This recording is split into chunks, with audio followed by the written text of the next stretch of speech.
Ce dimanche 7 mars, un terrible accident d'hélicoptère a coûté la vie à Olivier Dassault. L'appareil qui transportait le député LR de 69 ans s'est écrasé à Touques dans le Calvados. Le fils de Serge Dassault avait emprunté ce vol privé pour quitter sa maison de Deauville et reprendre le chemin de l'Oise. Depuis l'annonce de cette tragique nouvelle, les enquêteurs tentent de comprendre ce qui a bien pu causer le crash de l'hélicoptère.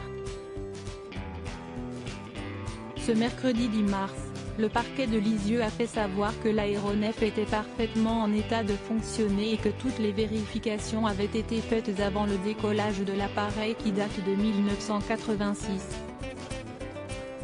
Des prélèvements sont désormais en cours et donneront par la suite lieu à des expertises qui permettront de déterminer les raisons de ce mystérieux accident.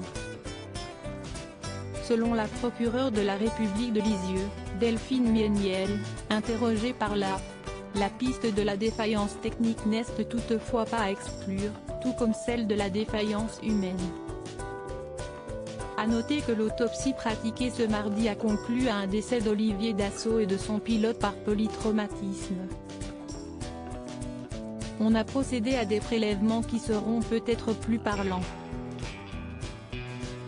S'il y a de l'alcool ou des stupéfiants, les prélèvements toxicologiques nous apporteront en principe des éléments de réponse dans les jours à venir, a précisé Delphine Mieniel.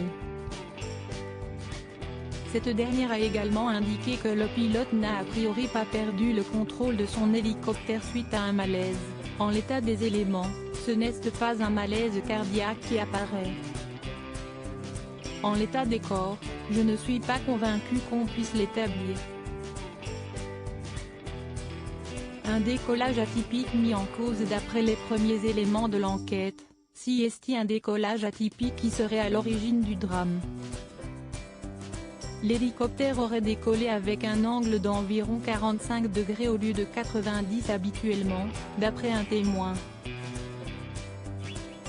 La magistrate a expliqué que celui-ci serait ensuite parti en vrille avec une force centrifuge extrêmement importante et s'est cassé en deux avec la queue d'un côté et le cockpit de l'autre après avoir heurté un arbre. D'autres témoins vont être entendus alors qu'une enquête a déjà été ouverte pour homicide involontaire.